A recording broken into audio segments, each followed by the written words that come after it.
มาตะบ้านได้อ้ายเนี่ยมาตะบ้านได้ในบ้านนั่นแหละบังไฟน่าจะใต้หรือบ่นี่วันน่าจะใต้นั่นแหละวันน่าจะใต้เนาะจังโมงจังได้โจเนี่ยลุงเขาอยากจูดก่อนแล้วสิเนี่ยที่โจเจ็ดแง่แล้วยังแล้วก็จังคืนบังไฟไปจูดก่อนเลยได้สาวบันกระชกโอ้อีสังคนบันกระชกเป็นตะแพงแท้ยังสาบันกระชก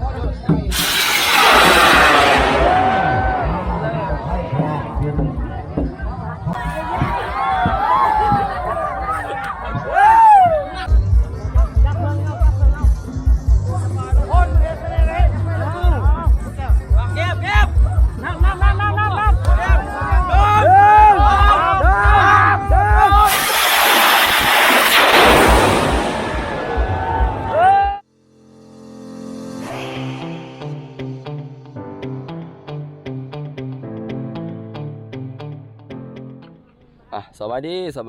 ดีมาสุขุทุกคนเด้อเราสู่ส่องจึกแฮกเลอร์คือว่ามื้อนี้สิพาทุกคนมาลินงานบุญพระเวทหรือว่าบุญบังไฟนะทุกคนแต่ว่าตอนนี้เรากำลังขี่รถจะเข้าไปแล้วนะเรามากับหลายคนนี่กับเบาแอร์เพิ่นไปก่อนนะขบวนทางหลังก็คือขบวนที่แบบว่าเขาเจ้าแห่บังไฟทุกคนนั่นแหละจะได้กับผู้ละไปรับชมนำกันเลยทั้งงานผู้ละหรือว่ามันชีมวนบ่มวนแต่ถือว่าบุญเนี่ยสิบอกทุกคนว่าเนาะบุญเขาก็หาก็เริ่มเฮ็ดทุกคนเพราะว่ามีญาคูเพิ่นได้สร้างวัดขึ้นมาใหม่นะทุกคนไปนี่ไปว่าเขาพามาทางงานตึกฟุทุกคนบอกมาหาอ้ายรับเงินเพิ่นไปก่อนเลยบ้านน่าจะกูไปและบุญมันที่อยู่ในบ้านโตนาบ้านน่าจันใต้บุญมันเป็นบ้านไก่บ้านเคียงติดกันบ้านน่าจันใต้แล้วที่เรียบร้อย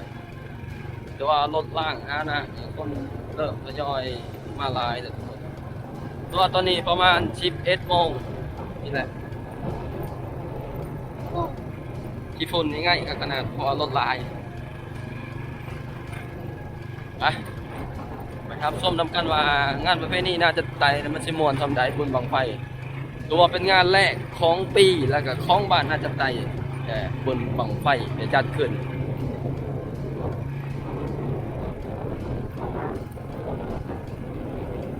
โอ้หลายผู้แสบสาวผู้เบาเยี่ยม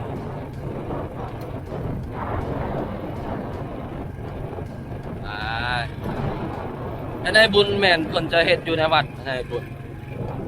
แต่อยู่ในนอกนี่ก็รักษาความสงบแน่พวกไอ้น้องทหารนี่ยังอำนวยความสะดวกเรียบร้อยเด็กก่อนเดี๋ยวว่าเขายังบ่ทันไปบุญเลยทุกคนเดี๋ยวสิไปเพื่อนหมู่ก็จังหน่อย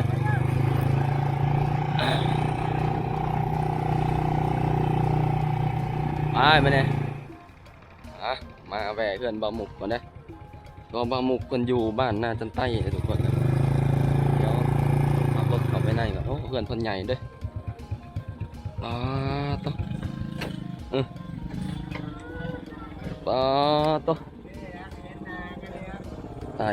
ตายห่อนะโอ้อันนี้บ่เพื่อนบ่มุกสบายดีโอ้บ่าวจึกแฮกเลยเฮ็ดมาได้เนี่ยเย็นเลยไร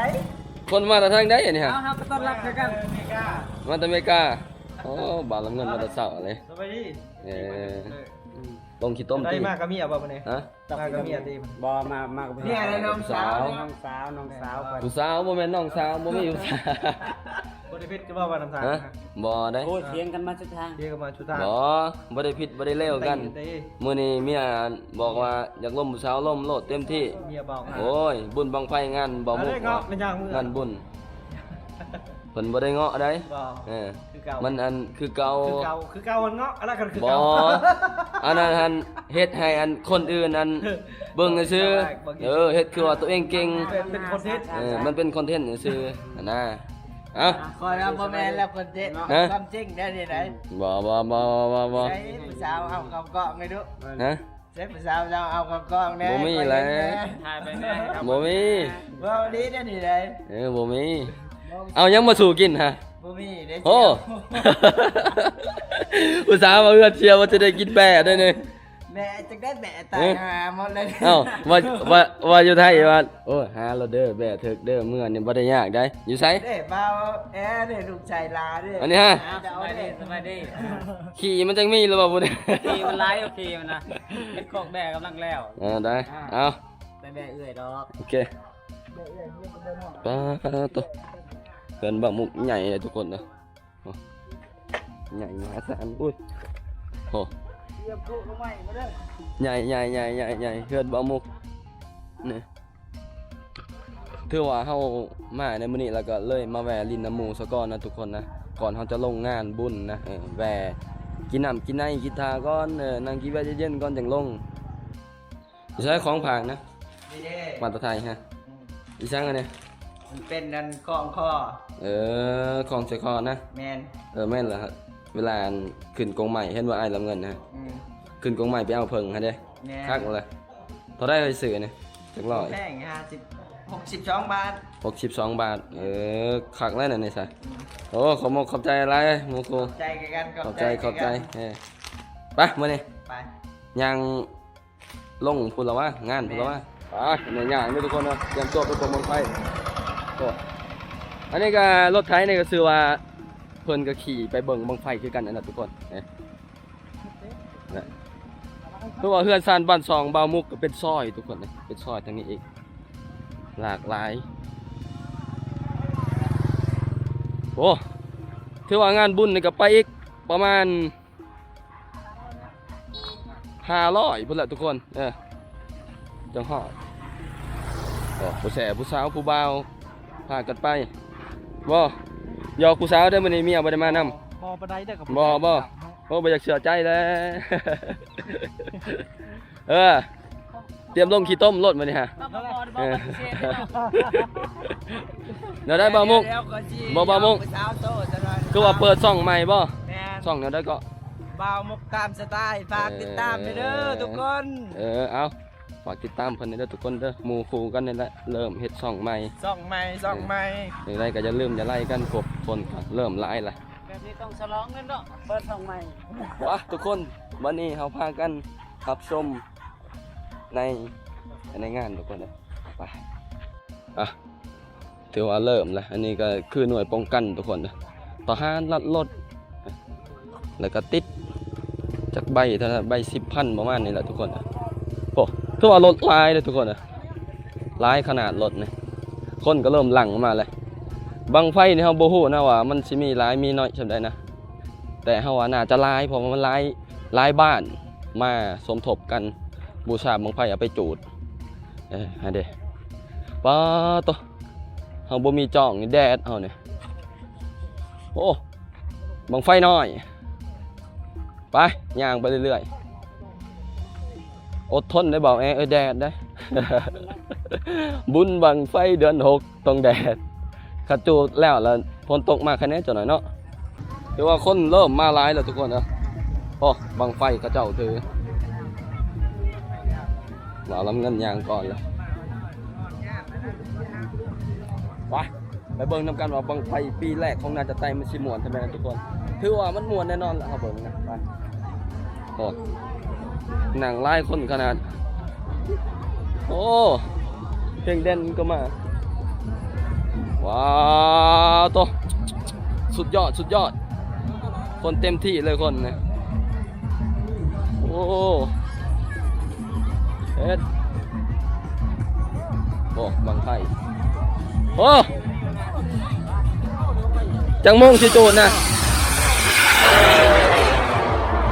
จังมงชีจูดจังมงชีจูดโอ้โห ตามทีมงานเบิ่ง ไป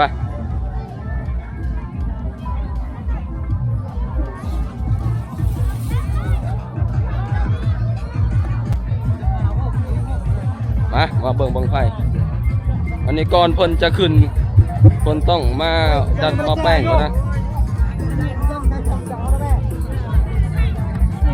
บังไฟมาตะบ้านได้อ้ายเนี่ยมาตะบ้านได้ ในบ้านนี่นั่นแหละ บังไฟน่าจะใต้หรือบ่ อันนี้วัดน่าจะใต้อยู่แล้ว วันน่าจะใต้เนาะจังโมงจังได้โจเนี่ย ฮ ลุง เขาอยากจูดก่อนแล้วสิเนี่ย สิจูดก่อนแล้วบ่ บอลในบอลเฮ็ดบังไพ่ก่อนแล้วแง่ขี้แง่ยังนะก่อนจะโจดนี่บอลไปไหนวะ มาพี่จงอะไรพี่ ตัวเพิ่นนี่เป็นคนแง่คนยังแล้วก็เฮ็ดแง่แล้วยังแล้วก็จังเอาขึ้นบังไพ่ไปโจดทุกคนเลยโอ้ สวัสดีเนาะ เนี่ยใด อะไรนี่ เนี่ยใดจังโมงจะขึ้นโจดนะ ฮะ ฮะ อีกตามกันการจูดเนาะเพราะว่า บ่ แข่งกับเขาเนาะ ฝนบ่ได้ตกตีใส่แว่นเนี่ย บ่ อย่าว่าฝนตกอย่าได้เอ้า ฮะ อ๋อคนหลายเลยพี่น้องเอ้ยโอ้ต้องกระป่าบ่หลายยอมครับฮะน่าจะคุกเข้ามาอีกอันนี้ก็เป็นทางบังไพ่ทุกคนเลยตัวบังไพ่กะห่างกะบ่น้อยบ่ได้กะบ่ใหญ่บ่ได้พอดีทุกคนตัวความสูงบังไพ่ก็ประมาณ7 เมตรมาเนี่ยนะทุกคนเลยเนี่ยเอาไปแล้วนะเอาไปจูดนะ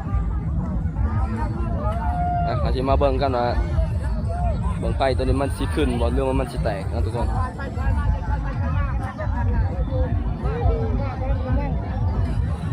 โอ้เอาไปจูดได้ตัวนี้กัน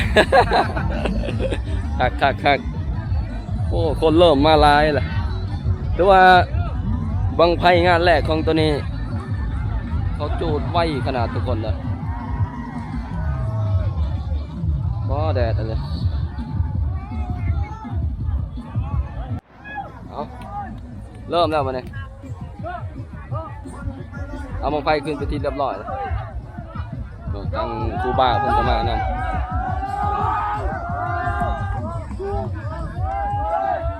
เด็ด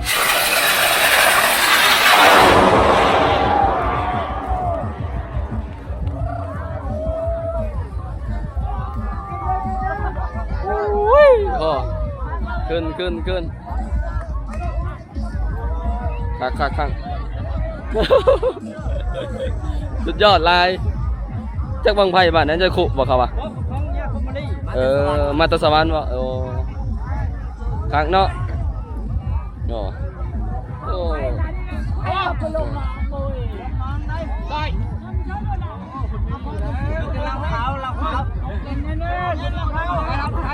ของนี่ก็ให้เลิกเนาะ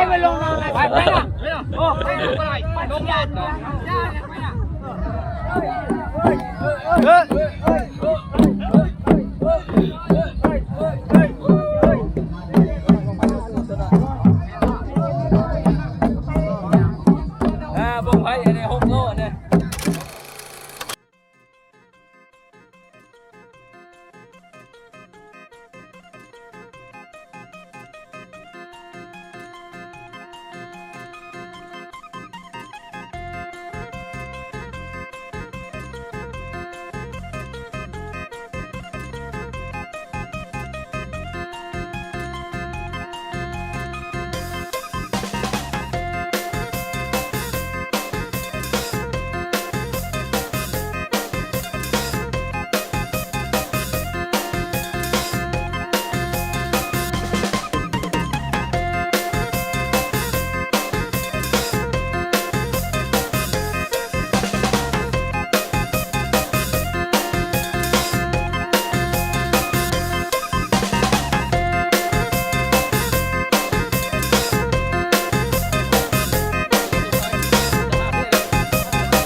นาง่ายประเทศละ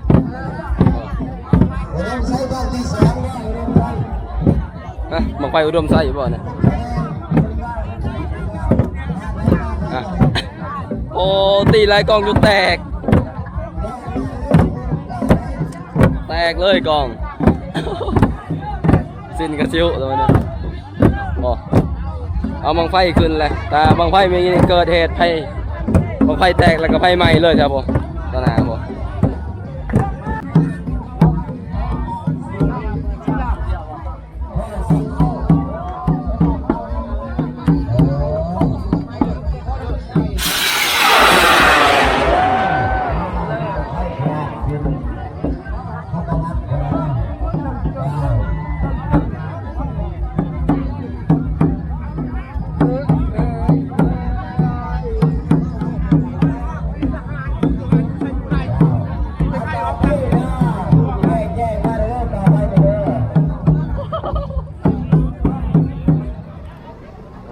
ตัวบังไฟนะครับ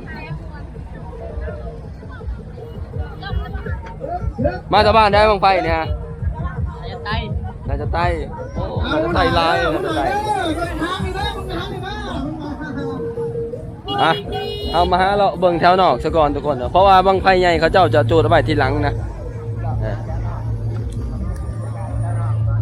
ไป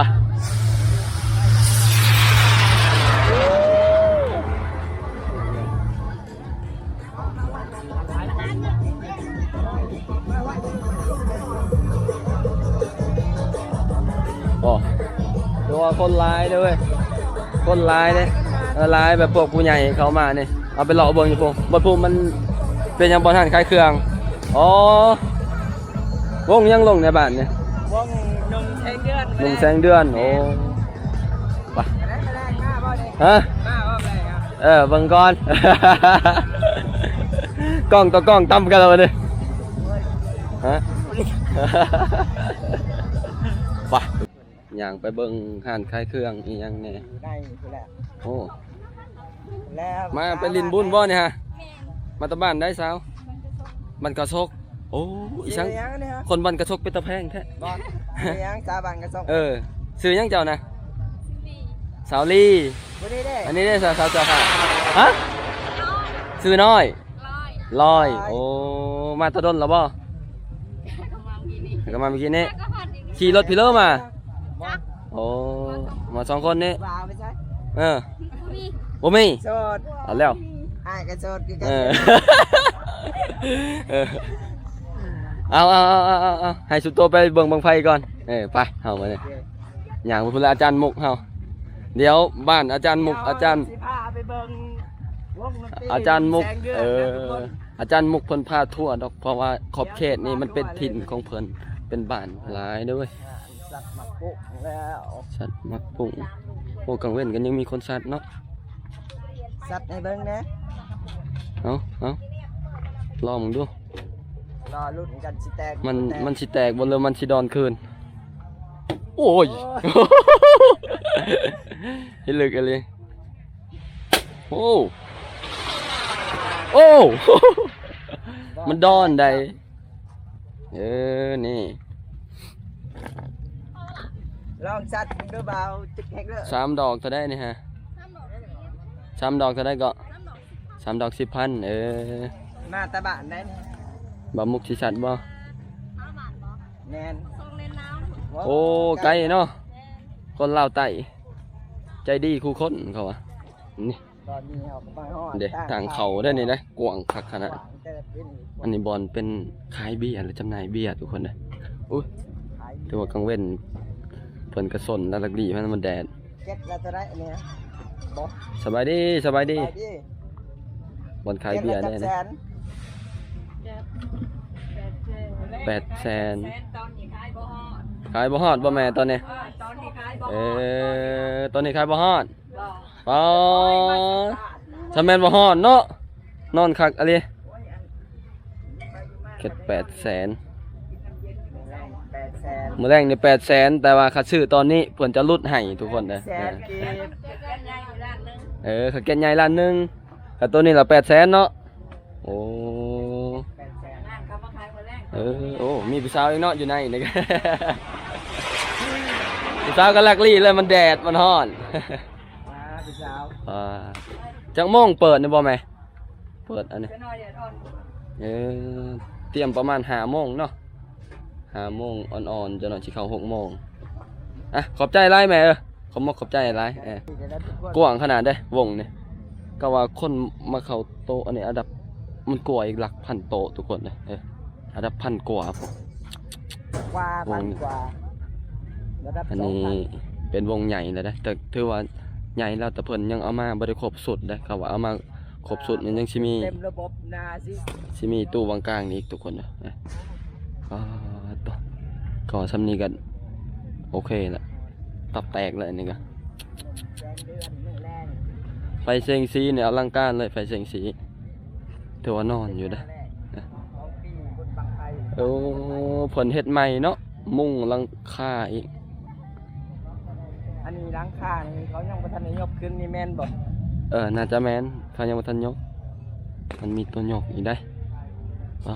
ต้องเอามาเบิ่งตู้เบสนี่ทุกคนเปิดดังลายเนี่ยจุดขาด เปิดดังลายจุดขาดเนี่ย เขาใส่หลายปีแล้วนี่เนาะ เล็กเลยเนี่ยเป็นเล็กเลยทุกคน เขาจอดติดเขากันเลยนี่ ติดหมดเลยได้ติดกันนี่จักหน่วยแม่นหมดเลยติดกันหมดเลยแถวหนึ่งตัวแถวหนึ่งติดหมดเลยตัว แถวละ W บ่จักซื้ออย่างนี้นี่ทุกคนแบนนั่นแหละแบนตัว แม่นยังกับบูนั่นนี่ เฮาก็อ่านบ่เป็นมันบ่แม่นของแผ่นดินไหวอยู่จักอีหยังเฮาก็บ่จักเฮาก็บ่เก่งว่าในเรื่องชำนาญของเครื่องเสียงแต่ถือว่าเครื่องเสียงนี่อลังการงานสร้างขนาดทุกคน เต็มที่ นี่เด้เพิ่นกันกำลังขนโต๊ะขนลงเลยตั้งลงมา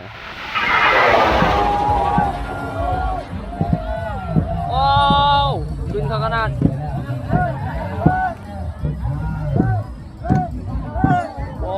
ตัวเป็นถุงเลยวันตัวบางไฟใหญ่ประชันจูดทุกคน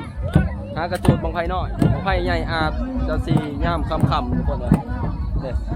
เวลาเพิ่นกลางคืนอีกถือว่าบางไฟในร้ายจูดต่อเนื่องเนี่ย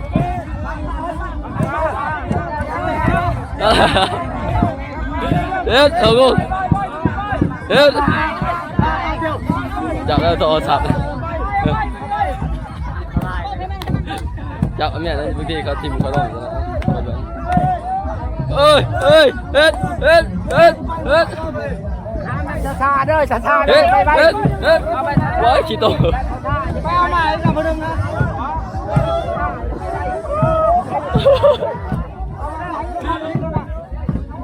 เอ็ดต่อมุกเอ็ด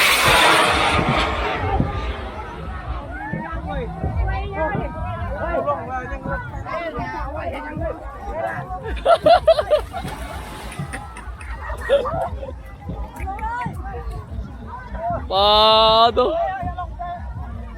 มือมันนี่ก็พอแห้งแล้วก็มันนะเท่แล้วมุกไม่ต้องล่างก็ยาใส่เนื้อแล้วเท่แล้ว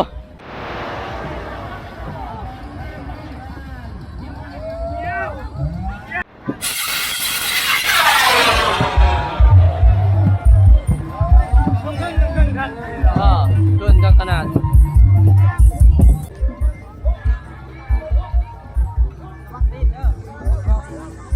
ได้หรือเปล่าเตรียมนับได้ นับเด้อ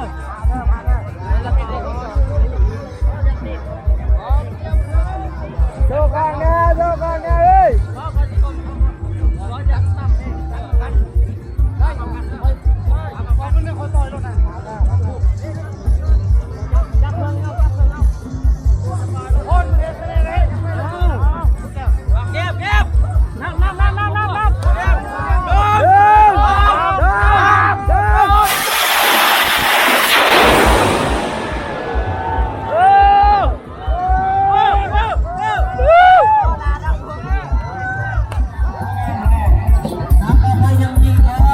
เอ้ย ไปทุกคนย่างเลาะเมื่อมัน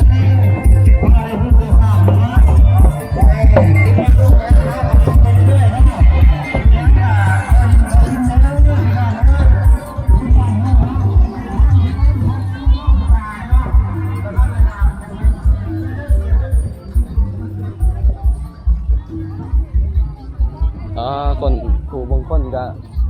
เริ่มมาก็มีแต่บางไฟก็ยังหมดแล้วแหละมาก็ยังได้เบิ่งอยู่ดอกทุกคนน่ะ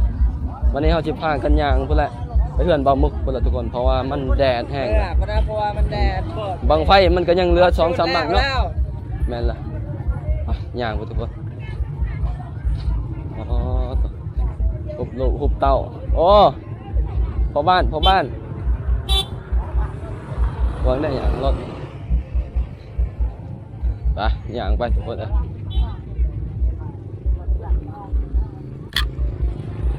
บอกมก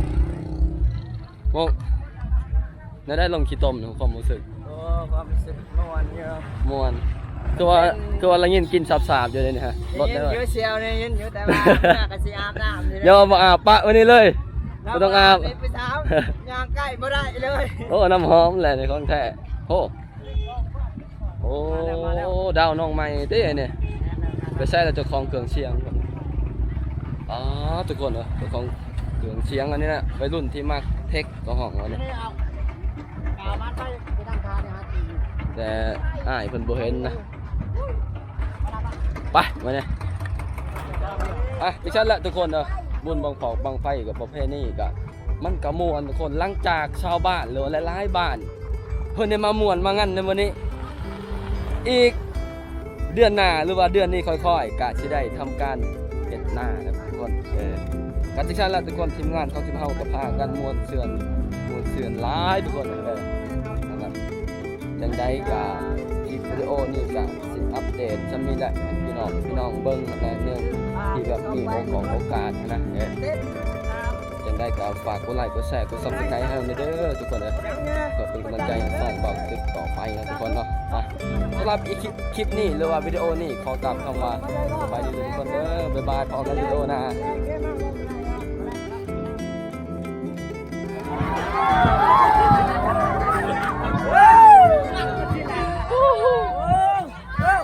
หมดเลยครูบ้าก็บ่เป็น